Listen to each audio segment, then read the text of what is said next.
नमस्कार दोस्तों, स्वागत है आप सबका भद्रा IAS अकेडमी में। आज का डेट है 4 अगस्त, बट आज के सेशन में हम लोग 3 और 4 अगस्त दोनों का करंट अफेयर्स डिस्कशन को एक साथ हम लोग आज के क्लास में डिस्कस करेंगे। नमस्कार दोस्तों, मैं शुभदीप आप सभी का स्वागत करता हूं और चलिए सबसे पहला आज का जो न्यूज़ देख लेंगे। ऑफ कोर्स असम ट्रिब्यून से लिया गया। यहाँ पे बात की जा रही है पाम ऑयल कल्टीवेशन के रिलेटेड, राइट? क्योंकि पाम ऑयल कल्टीवेशन मिशन जो है फाइनली असम के लखीमपुर में लॉन्च किया गया है। पाम ऑयल अभी तक असम में ये लॉन्च नहीं किया गया था। इसकी कल्टीवेशन जो है different other parts of India में तो चल रही थी, बट नॉर्थ ईस्ट में असम में ऑफ कोर्स ये पहली बार किया जा रहा है, जहां पर बोला गया दैट देखो first palm oil plantation in the state, initial नींव रखा गया, right? So this is a very important topic for your next prelims, not only for prelims but also for mains. क्योंकि अगर एग्रीकल्चर ऐसा अगर पूछा जाए दैट एग्रीकल्चर अपलिफ्टमेंट के लिए असम गवर्नमेंट या फिर इंडियन गवर्नमेंट क्या कर रही है नॉर्थ ईस्ट के रिलेटेड, तो yes,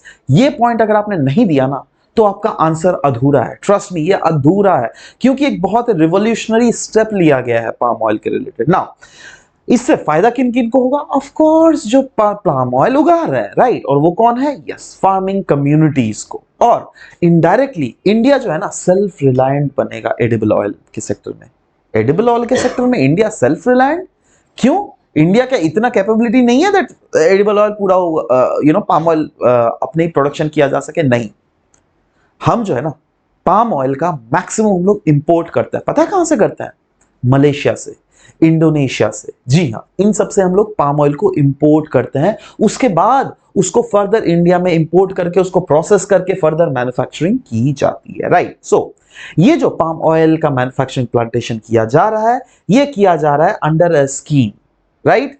that is called NMEOOP, right? That is national mission on edible oil, oil palms. इसके अंडर बेसिकली किया जा रहा है और अनडाउटेडली ये बोला जा रहा है काफी ज्यादा सिग्निफिकेंट स्टेप साबित होने वाला है in development of oil palm industry through out the state of Assam. क्यों? क्योंकि ये अभी लखीमपुर में तो स्टार्ट हुआ है ना, अभी धीरे धीरे different different other parts of India में भी यह फैलता हमें देखने को मिलेगा, राइट? सो बात करेंगे हम लोग national mission on edible oil, oil palm के बारे में भी, जो क्या किस टाइप का स्कीम है? एक centrally sponsored scheme. Centrally sponsored scheme मतलब सेंट्रल गवर्नमेंट भी कुछ पैसे देंगी और स्टेट गवर्नमेंट भी कुछ पैसे देंगी, राइट? सो ये एक सेंट्रली स्पॉन्सर्ड स्कीम है with a special focus on north east region and Andaman and Nicobar Islands and of course वहां पे तो किया ही गया, but Andaman north east region में भी यहाँ पे फोकस दिया जा रहा है। सो इस मिशन का होप क्या है? होप यही है दैट कैसे इंक्रीज किया जा सके पाम ऑयल के प्रोडक्शन को। दैट इज अगर 2025 से 2029 2030 तक देख लीजिएगा, यस, प्रोडक्शन को इंक्रीज करने की बात की जा रही है बाई रफली अराउंड 11.2 लाख टन से रफली अराउंड 28 लाख टन तक ये प्रोजेक्शन है। और इसी प्रोजेक्शन को मद्देनजर रखते हुए कहीं ना कहीं यस, असम के लखीमपुर में भी फाइनली इसको initial plantation drive carry forward किया जा रहा है, राइट? सो यह पहली बार है जब centre will give oil palm farmers a price assurance with industrial mandated to pay the viability gap funding of इतना %। चलो इतना भीतर में मत जाना, मतलब कहीं ना कहीं सरकार एश्योरेंस दे रही है इसके प्रोडक्शन फार्मर्स को, है ना, regarding the production of this thing. And हम लोग अगर बात करें ऑयल सीड्स की, yes, oil seeds in general अगर देख लीजिएगा, yes, India is the major oil seeds grower और इंपोर्टर। मतलब ग्रो तो हम लोग ऑयल सीड्स करते ही हैं, बट साथ ही साथ हम लोग एक मेजर क्वांटिटी जो है बाहर के विदेशों से हम लोग इंपोर्ट भी करते हैं। इनफैक्ट इंडिया का जो वेजिटेबल ऑयल इकोनॉमी है ना, ये दुनिया का 4th लार्जेस्ट है आफ्टर कौन कौन? देखो कौन कौन से countries? USA, China as well as Brazil. And regarding the PDF of it, let me remind you that नीचे डिस्क्रिप्शन सेशन में ये पूरा PDF दिया जाएगा। अगर आप चाहे तो आप उसको डाउनलोड करके उसको खुद से पढ़ भी सकते हैं। बात करेंगे ऑयल कल्टीवेशन। ऑयल कल्टीवेशन जो है ये अंडरटेक किया जाता है अक्रॉस द कंट्री रफली in and around about 27 million hectares of land में ये कैरी फॉरवर्ड किया जाता है, ऑफ विच 72% जो है ये कन्फाइंड है in the regions which are usually rain fed, मतलब वैसे regions which are irrigated with the help of rain के पानी के थ्रू, राइट? और सब्सटेंशियल पोर्शन जो है हमारे रिक्वायरमेंट का ऑफ एडिबल ऑयल ये मीट थ्रू किया जाता है through the import of palm oil from Indonesia and Malaysia. मैंने बोला था ना दैट मेजरली जो हम लोग डिपेंड करते हैं इंडोनेशिया मलेशिया में for the import of this palm oil. So yes, go read through this article very well. Anyways, हम लोग नेक्स्ट आर्टिकल में, बहुत ज्यादा इंपॉर्टेंट आर्टिकल में आते हैं। यहां पे हम लोग बात करेंगे लिथियम एक्सट्रैक्शन के बारे में। राइट, इंडिया ने सक्सेसफुली एक्सट्रैक्ट किया है lithium from the mineral concentrate on the laboratory scale, जिसके साथ इंडिया ने क्लियरली एक आइडेंटिफाई किया है कैसे कॉम्प्रिहेंसिवली इसको प्रोडक्शन किया जाए। इनफैक्ट अगर कुछ दिन पहले अगर आप याद करिएगा, मैंने आपको एक करंट अफेयर्स डिस्कशन किए थे, वहां पे हमने बोला था दैट मिनरल सिक्योरिटी स्ट्रेटजी के बारे में बोला था। राइट, ऐसे बहुत सारे देश हैं जो क्या कुछ कुछ मिनरल्स को अपने टॉप प्रायोरिटीज में रखा है, जैसे ले लीजिए यूएस, जैसे चाइना ले लीजिए, और भी बहुत सारी यूरोपियन कंट्रीज भी है। बट इंडिया का कोई भी ऐसा कॉम्प्रिहेंसिव पॉलिसीज नहीं था मिनरल को लेकर। अब वो सिचुएशन में जब इंडिया वर्ल्ड को लीड करना चाहती है, जब इंडिया सेल्फ रिलायंट आत्मनिर्भर बनना चाहती है, तो it is very much important for India पर से दैट यस, इंडिया भी कुछ ऐसा करे जिससे इस सेक्टर में रिलायंस जो है, इंडिया की जो कैपेबिलिटीज बढ़ सके। राइट, सो इंडिया ने कहीं ना कहीं अपने मिनरल सिक्योरिटी स्ट्रेटेजी में रफली अराउंड 30 क्रिटिकल मिनरल्स को आइडेंटिफाई किए हैं, जिसमें से एक मिनरल जो है वो लिथियम भी है। और उसी के सेक्टर में ये न्यूज है, उसी के सेक्टर में न्यूज है दैट इंडिया ने सक्सेसफुली लिथियम को एक्सट्रैक्ट किया फ्रॉम द मिनरल कंसंट्रेट, वो भी लेबोरेटरी स्केल में। इससे फायदा क्या है? इससे फायदा ये होने वाला है दैट ओवरऑल जो है हमारे को हमारे देश में लिथियम का ऑफ कोर्स एक्सट्रैक्शन ज्यादा होगा अनडाउटेडली। लिथियम को हम लोग जो है ना व्हाइट गोल्ड के नाम से भी जानते हैं, एंड इसकी डिमांड बहुत ज्यादा है। क्यों? क्योंकि ये जो रिचार्जेबल बैटरीज होते हैं, राइट, उसके मैन्युफैक्चर में लिथियम का बहुत ही महत्वपूर्ण योगदान। अब रिचार्जेबल बैटरीज आप कुछ भी ले लो ना, आप मोबाइल का जो बैटरी है ये भी तो रिचार्जेबल बैटरी ही है। राइट, लैपटॉप का ले लो, ये भी तो रिचार्जेबल बैटरी है। राइट, सो वही चीज बोला जा रहा है दैट इंडिया ने of course mineral security strategy जब से, जिसके अंडर 30 क्रिटिकल मिनरल्स को आइडेंटिफाई किए हैं, उसके बाद से कहीं ना कहीं वेरियस मिनरल्स के रिलेटेड एक्सट्रैक्शन करना इस वेरी मच बहुत ज्यादा फास्ट ट्रैक हो गया। एंड बोला जा रहा है दैट इंडिया ने अनवील्ड भी किया अपना पहला comprehensive report on critical minerals, ये तो मैंने पहले ही बोला, जिसमें 30 मिनरल्स है रफली। And the effort of India's road map for आत्मनिर्भर भारत, ये कहीं ना कहीं एफर्ट है जिससे इंडिया ऑफ कोर्स आत्मनिर्भर के तरफ बढ़ सके। यही नहीं, इससे हम लोग जो है ना अपने स्ट्रेटेजिकल जो सेक्टर्स है, जैसे मान लो डिफेंस सेक्टर हो गया, राइट, टेलीकम्युनिकेशन सेक्टर हो गया, इलेक्ट्रॉनिक सेक्टर हो गया, स्पेस सेक्टर, जिसमें हम लोग ऑफ कोर्स टॉप में, कोशिश तो है हमारी, सपना तो है of course that in sector में हम लोग आगे बढ़ सके। तो इन सेक्टर्स में अगर आगे बढ़ोगे तो it is very much required that yes, कुछ कुछ इंपॉर्टेंट मिनरल, जैसे इसमें हम लोग लिथियम की बात कर रहे हैं, तो इनका भी extraction on a large scale India में अगर लोकली ही हो तो बहुत अच्छा होगा। तो इसीलिए this was there in news. Major अगर ग्लोबल लिथियम का रिजर्व्स देख लोगे, वो कहां कहां है, अच्छे से ध्यान रखिएगा। सबसे जो बड़ा रिजर्व है वो है चिले में। चिले कौन सा कंट्री, कौन सा कॉन्टिनेंट का है बताइए तो? South America, yes absolutely. दूसरा ऑस्ट्रेलिया और तीसरा अर्जेंटीना। इनफैक्ट दुनिया में एक रीजन को लिथियम ट्रायंगल के नाम से भी जानते हैं, जो क्या 3 कंट्री को कॉन्स्टिट्यूट करता है in the region of southern America, and those countries are Chile, Argentina and Bolivia. इस रीजन्स में लिथियम्स की रिजर्व्स बहुत ज्यादा हमें देखने को मिलता है। नेक्स्ट एक टेक्नोलॉजिकल एस्पेक्ट्स के बारे में हम लोग आज यहां पे चर्चा करेंगे गाइस। यहां पे हम लोग बात करेंगे finger minute record, finger image record, FMR FIR, समझ लो इसी का फुल फॉर्म है ये, है ना। नाउ क्यों न्यूज में था? क्योंकि UIDAI, unique identification authority of India ने इंप्लॉय कर रहा है आर्टिफिशियल इंटेलिजेंस बेस्ड टेक्नोलॉजीज को, जिससे एड्रेस किया जा सके फ्रॉड्स इन आधार इनेबल पेमेंट सिस्टम। देखो, आधार इनेबल पेमेंट सिस्टम में जो है ना बहुत सारे फ्रॉड्स, भले ही वो बहुत सारा फ्रॉड प्रूफ है क्योंकि आपका इरिस स्कैन होता है, अंगूठा छाप होता है, राइट, बट स्टिल बहुत समय क्या होता है ना दैट कुछ फ्रॉड्स के केसेस देखने को मिले थे। इसीलिए आर्टिफिशियल इंटेलिजेंस बेस्ड टेक्निक के थ्रू, जिसका नाम है finger minute record, finger image record, इस मोडालिटी जो टेक्निक के थ्रू फाइनली चीजों को एग्जीक्यूट की जाएंगी फ्यूचर में, जिससे फाइनेंशियल फ्रॉड जो होती थी इन आधार बेस्ड पेमेंट सिस्टम वो कम से कम हो सके, राइट। तो देखते हैं ये जो finger minute record, finger image record जो है, यह एक आर्टिफिशियल बेस्ड टेक्नोलॉजी के थ्रू, आर्टिफिशियल बेस्ड इंटेलिजेंस या फिर मशीन लर्निंग टेक्नोलॉजी के थ्रू फ्रॉड को प्रिवेंट करता है। क्यों? देखो इससे फायदा क्या क्या होता है, मैं फायदा बता रहा हूं। देखो इससे फायदा ये होता है दैट ये जैसे आपका फिंगरप्रिंट देख रहे हो, अब इस फिंगरप्रिंट के भीतर में देखो ये वाला रीजन, ठीक है, इस वाला रीजन में जो है ना, थोड़ा देख रहे हो इस वाले रीजन, इसका जूम इन पार्ट दिखाया गया, देखो ये वाला इसका जूम इन पार्ट है, राइट।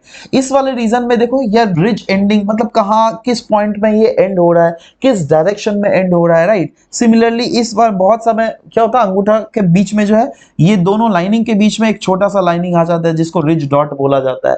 तो ये सब क्या है ना, दैट अभी के जो आधार इनेबल पेमेंट सिस्टम है वो 100% उसको आइडेंटिफाई करना थोड़ा मुश्किल हो जाता है, बट इस आर्टिफिशियल टेक्नोलॉजी के तहत बोला जा रहा है दैट ये करना बहुत ज्यादा इजी हो जाएगा, राइट। तो ये कहीं ना कहीं वेरीफाई करेगा authenticity of the fingerprint during the authentication by the combining finger minute and finger images. और ये टेक्नोलॉजी अनडाउटेडली डिटेक्ट भी कर सकता है अगर कोई क्लोन फिंगरप्रिंट का यूज किया जा रहा है। सोचो इसी का मैंने कुछ सबस्ट्रेट बनाकर यूज कर लिया, नो, तो उसको भी ये आइडेंटिफाई करने में रियल टाइम में काफी ज्यादा मदद करेगी, राइट।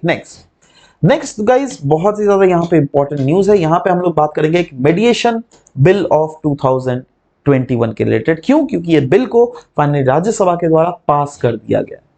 ये बिल का नाम है मेडिएशन बिल ऑफ 2021, जो क्या मैंडेट करती है कोई भी इंडिविजुअल को जो क्या अटेम्प्ट करना चाहता है सेटलमेंट ऑफ सिविल या फिर कमर्शियल डिस्प्यूट्स, दैट उनको जो सिविल डिस्प्यूट हो या फिर कमर्शियल डिस्प्यूट हो, उसको पहले आपको मेडिएशन के थ्रू फॉलो करना पड़ेगा बिफोर, अगर आप कोर्ट में जाना चाहते हैं उससे पहले आपको पहले मेडिएट करना पड़ेगा, राइट। क्योंकि अभी देखो क्या है ना, प्रॉब्लम ये है दैट कोर्ट में पेंडेंसी ऑफ केसेस बहुत ज्यादा है, ठीक है।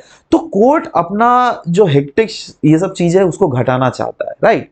और उसको घटाने के लिए यस ये मेडिएशन बिल 2021 फाइनली पास किया गया राज्यसभा के द्वारा।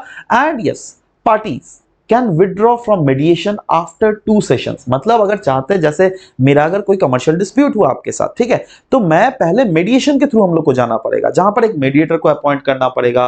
वो मेडिएटर बोलेगी दैट हाँ तुम्हारा क्या प्रॉब्लम है, वो सुनेगी आपका प्रॉब्लम, उसके बाद वो कुछ एक वर्डिक्ट देना की कोशिश करेगी, राइट। अब वहां से हो गया, उसके बाद क्या है, parties can withdraw from the मेडिएशन after 2 sessions. Parties अगर चाहे तो मेडिएशन से विड्रॉ कर सकती है, बट आफ्टर 2 सेशंस। एंड मतलब 2 सेशन मतलब 2 सेशंस ऑफ आपको मेडिएटर के पास जाना ही पड़ेगा। उसके बाद अगर आपको पसंद नहीं आया उसका वर्डिक्ट, तब आप कोर्ट में जा सकते हो, right. And the मेडिएशन process must be completed with in 180 day. मतलब जो मेडिएटर के पास जाएंगे ना, उसके पास 180 दिन, 180 दिन मतलब समझ रहे हो, 6 महीने, 6 महीने को बीचों बीच आपको ये मेडिएशन कंप्लीट करना पड़ेगा, which is extendable by another 80 days, अगर दोनों पार्टी राजी है। अगर मैं और आप राजी हो, सोचो 180 दिन में नहीं हुआ, कोई बात नहीं, हम लोग राजी होकर और भी 180 दिन को इसको एक्सटेंड करवा सकते हैं। और ये बिल जो है इसको बिल स्टैब्लिश करती है एक मेडिएशन काउंसिल ऑफ इंडिया, जिसका रिस्पॉन्सिबिलिटी क्या होगा, दैट कोई भी मेडिएटर्स को रजिस्टर करना, यही नहीं रिकॉग्नाइज करना, मेडिएशन सर्विस प्रोवाइडर्स और इंस्टीट्यूट्स को भी रिकॉग्नाइज करना उनका काम ये होगा, राइट। नेक्स्ट, मेडिएशन की अगर बात करें, ये क्या है, ये एक ऑल्टरनेटिव डिस्प्यूट रिजोल्यूशन मैकेनिज्म है जो जिसके थ्रू एक न्यूट्रल थर्ड पार्टी का सेलेक्ट किया जाता है। जैसे मेरा और आपके बीच में अगर कोई इश्यू है, तो हम लोग जो है दोनों मिलकर एक न्यूट्रल थर्ड पार्टी को सेलेक्ट करेंगे, जिनको बोला जाएगा मेडिएटर, और इनका काम क्या है, ये हेल्प करेंगी पार्टीज को in the dispute to reach the dispute in a mutually agreeable solution, right?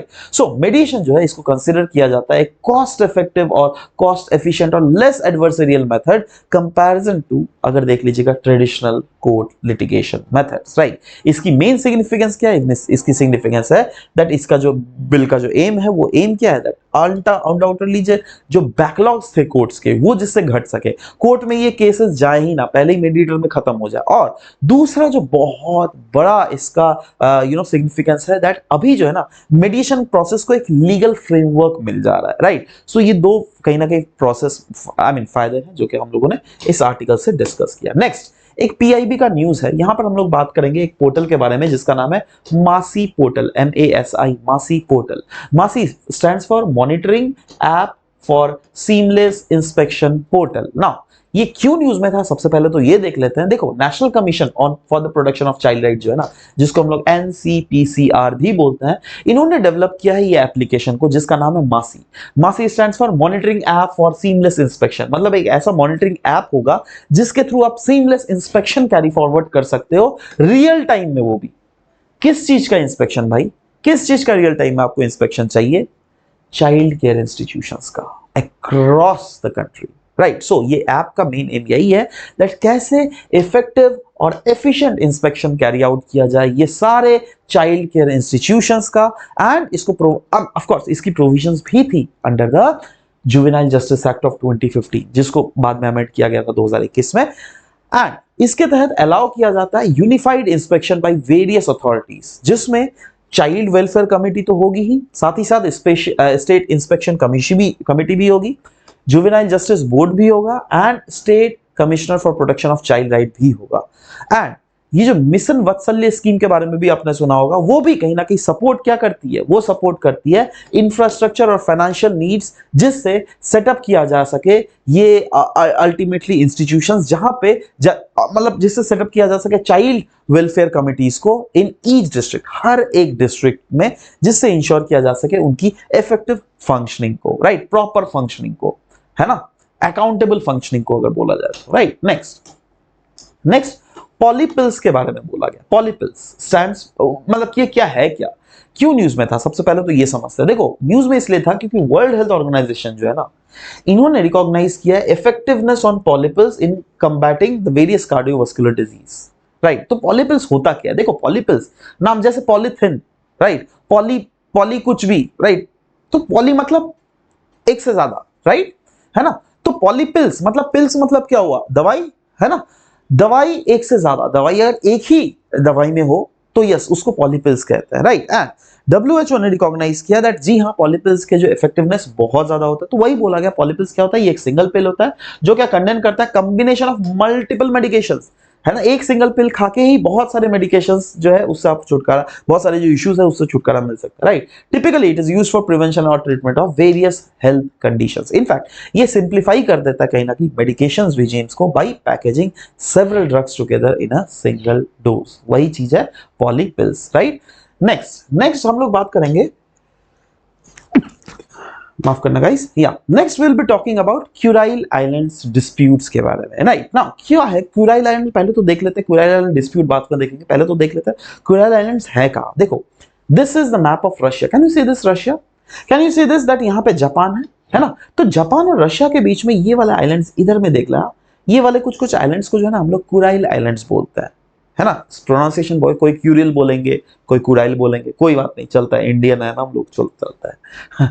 Anyways, कुराइल island dispute क्यों न्यूज में था, क्योंकि रिसेंटली कुराइल आइलैंड डिस्प्यूट, कुराइल आइलैंड में क्या बोला गया ना, बेसिकली कुछ एक्टिविस्ट है जापान के, उन्होंने बोला देखो भाई, रशिया का तो वॉर चल रहा है यूक्रेन के साथ, अभी रशिया जो है ना यूक्रेन के साथ बिजी है, तो क्यों ना इसी मौके का फायदा उठाया जाए और कुराइल आइलैंड्स में जापान कब्जा कर ले, ठीक है। ये इशू बेसिकली चल रहा है, that's why this was there with news. So इसके अगर हिस्टोरिकल बैकग्राउंड देख ले इस कुराइल आइलैंड का, क्यों डिस्प्यूट है रशिया और जापान के बीच में, राइट। देखो, अगर बैकग्राउंड देखोगे तो यस, क्या है ना, यहां पे क्लियरली बोला गया दैट जब वर्ल्ड वॉर 2 के खत्म होने के समय था ना, तब रशिया ने इसको कब्जा लिया था, मतलब रशिया ने अपने कब्जे में कुराइल आइलैंड को ले लिया था, और रशिया जो है एडमिनिस्टर करती है अभी कुराइल आइलैंड्स को, क्लियर है ना। हाउएवर बोला जा रहा है जापान जो है कंसीडर करता है दैट नहीं भाई, ये तो पहले हमारा पार्ट था, मतलब जापान इसको अपना नदर्न टेरिटरी, क्योंकि आप देख लीजिए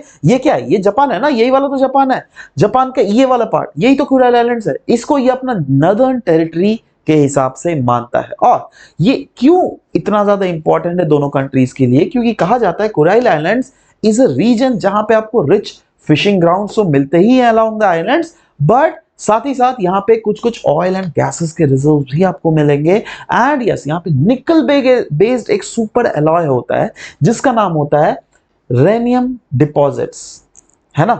वो जो है ना, वो ऑफ कोर्स यहाँ पे बहुत ज्यादा मिलता है, और ये रेनियम डिपॉजिट से पता है आप क्या क्या मैन्युफैक्चर कर सकते हो, इतना ज्यादा इंपॉर्टेंट है दैट जो हाई एंड जो इलेक्ट्रॉनिक डिवाइसेस या फिर बहुत सारे डिवाइसेस हो तो उसको आप मैन्युफैक्चर कर सकते हो, जैसे कंबशन चेंबर्स को, टरबाइन के ब्लेड्स को जिससे इलेक्ट्रिसिटी प्रोड्यूस होते हैं, राइट, एग्जॉस्टर नॉडल्स, जेट इंजन्स, ये सब सब कुछ प्रोड्यूस किया जाता है। और कहा जा रहा है दैट ये यूरेनियम डिपॉजिट जो है यहाँ पर एक मेजर अमाउंट में मिल सकता है। आया था ना इस बार यूपीएससी का क्वेश्चन, देखा था 2023 का कोबाल्ट के रिलेटेड क्वेश्चन आया था ना, दैट कोबाल्ट इनमें से कौन सा कंट्री में सबसे ज्यादा मिलता है, राइट। तो क्यों या इस टाइप के क्वेश्चंस नहीं आ सकते that recently Kuril island was in news, this region is very much famous for a mineral which is used to manufacture turbine blades, combustion chambers, so name that mineral, right? So yes, the answer will be uranium।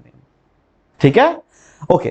Tourism भी अगर potential देख लीजिएगा, of course कुराइल islands क्या है, ये तो islands है, natural features, of course tourism तो प्रमोट होगी। So these are the reasons जिसमें इनका पोटेंशियल बहुत ज्यादा है। नेक्स्ट, पीएम कुसुम स्कीम के बारे में हम लोग बात करेंगे गाइस। पीएम कुसुम स्कीम क्यों न्यूज में था, क्योंकि रिसेंटली गवर्नमेंट ने बोला था दैट नियरली 2.46 लाख फार्मर्स को बेनिफिट मिला है इस प्रधानमंत्री कुसुम योजना का। प्रधानमंत्री कुसुम योजना का फुल फॉर्म क्या है? प्रधानमंत्री कुसुम स्टैंड्स फॉर किसान ऊर्जा सुरक्षा एवं उत्तम महाभियान, राइट, कुसुम, राइट। सो या इसको लॉन्च किया गया था 2019 को ministry of new and renewable energy के अंडर। इसका काम यही था दैट कैसे फार्मर्स को सब्सिडाइज किया जा सके, वैसे फार्मर्स जो क्या इंस्टॉल करना चाहते हैं solar irrigation pump for cultivation, right, तो उसको कैसे थोड़ा इंसेंटिवाइज किया जा सके। ये साथ ही साथ इंश्योर करती है एनर्जी सिक्योरिटी को फार्मर्स के लिए, ऑफ कोर्स, क्योंकि फार्मर्स को तब इलेक्ट्रिसिटी खरीदना तो नहीं पड़ेगा ना, सोलर पंप रहेगा, आराम से सोलर पंप से निकालो भाई जितना पानी निकलना है ना। साथ ही साथ ये ऑनर करती है इंडिया का commitment to increase the share of installed capacity of electric power. क्यों? क्योंकि अगर हमारा आईएनडीसी, अगर हमारा पंचामृत जो गोल देख लीजिएगा, उसमें तहत हम लोगों ने क्लियरली बोला हुआ है दैट यस बाई 2030 जो है हम लोग इसका 50% जो है जो एनर्जी प्रोडक्शन करेंगे उसको रिन्यूएबल सोर्सेज से। तो क्या ये पीएम कुसुम योजना उसी के डायरेक्शन में एक इनिशिएटिव नहीं है? यस, एब्सोल्युटली है ना, एब्सोल्युटली सर, इसी के बारे में। तो इसी के साथ ये सेशन समाप्त होता है, बट हम लोग देख लेते हैं दैट अभी तक हम लोगों ने क्या क्या रिवीजन किया। एक जस्ट जल्दी से ग्लिम्स देख लेना, मैं 1 मिनट में आपको कंप्लीट कर दूंगा। देखो, अभी तक हम लोगों ने सबसे पहले जो डिस्कस किया, हम लोगों ने बात किया पाम ऑयल कल्टीवेशन, जो क्या ऑफ कोर्स आसाम में कैरी फॉरवर्ड किया जा रहा है, लखीमपुर में लॉन्च किया गया पहली बार, एंड इससे काफी ज्यादा आसाम की इकोनॉमी तो बूस्ट होगी ही, बट साथ ही साथ जो हमारी रिलायंस जो है पाम ऑयल के प्रोडक्शन में, वो भी काफी ज्यादा हमारे बढ़ने वाली है। हम लोगों ने साथ साथ national mission on edible oil palm के बारे में भी डिस्कस किया, जो कि एक सेंट्रल स्पॉन्सर्ड स्कीम था, जिसका वेरियस क्या क्या ऑब्जेक्टिव्स था वो हम लोगों ने डिस्कस किया। नेक्स्ट हम लोगों ने बात किया लिथियम एक्सट्रैक्शन के बारे में, जिसके तहत ऑफ कोर्स इंडिया ने जो लिथियम एक्सट्रैक्शन कर रही है on a laboratory scale, and ये किसके अंडर कर रही है? यस, रिसेंटली आपने पढ़ा होगा दैट हम लोगों ने कुछ क्रिटिकल मिनरल्स को ऑब्जर्व किए थे, तो उसी के सेक्टर में कहीं ना कहीं हम लोग लिथियम भी was also one of the critical mineral, और इसीलिए लिथियम के प्रोडक्शन को of course it is focused upon. Next is FMR FIR, that is finger minutiae record and finger image record, जो क्या एक ऐसा टेक्निक है, आर्टिफिशियल बेस्ड टेक्निक, जिसके थ्रू जो फाइनेंशियल जो गड़बड़ी होती थी आधार बेस्ड पेमेंट सिस्टम्स में, उसको हम लोग डू अवे करेंगे। नेक्स्ट हम लोगों ने बात किया मेडिएशन बिल, जो कि एक बहुत ही मैंडेटरी बिल है, जो कि फाइनली राज्यसभा के द्वारा पास कर दिया गया, और इसके वेरियस प्रोविजंस भी हम लोगों ने आज के सेशन में यहां पर डिस्कस किए। नेक्स्ट हम लोगों ने बात किया मासी पोर्टल, जिसका फुल फॉर्म है monitoring app for seamless inspection in real time inspection. किसका किया जाएगा? चाइल्ड केयर इंस्टीट्यूशंस का। और चाइल्ड केयर इंस्टीट्यूशंस का कौन कौन ये इंस्पेक्शन कर सकती है? चाइल्ड वेलफेयर कमेटी कर सकती है, स्टेट इंस्पेक्शन कमेटी कर सकती है, जुवेनाइल जस्टिस बोर्ड कर सकता है, या फिर state commissioner for protection of child right, ये भी कर सकते हैं, राइट। इसके बारे में भी डिस्कस किया। नेक्स्ट हम लोगों ने बात किया पॉलीपिल्स, जो कि WHO ने बोला है दैट यस पॉलीपिल्स जो है एक इफेक्टिव सोर्स है, जिसके थ्रू जो वेरियस जो डिजीज है उसका एक ही पिल्स के थ्रू निपटारा किया जा सकता है। नेक्स्ट हम लोग कुराल आइलैंड डिस्प्यूट को भी देखा, जो क्या एक डिस्प्यूट है between the Russia and Japan, right. हम लोगों ने वेरियस इसके एस्पेक्ट डिस्कस किया, और फाइनली हम लोगों ने डिस्कस किया पीएम कुसुम योजना के रिलेटेड, जिसके तहत जो है बहुत सारे फार्मर्स को ऑफ कोर्स इसका फायदा मिला है, तो उसी के बारे में हम लोगों ने डिस्कस किया that what are the all the objectives of PM Kusum schemes, right. So anyways guys, this was all about the discussion. Yes, this was the end of the today session. मिलते हैं आप सबके साथ नेक्स्ट सेशन में कल जो discuss करने वाला है। Till then bye bye, take care and thank you for listening to the whole video. Thank you very much.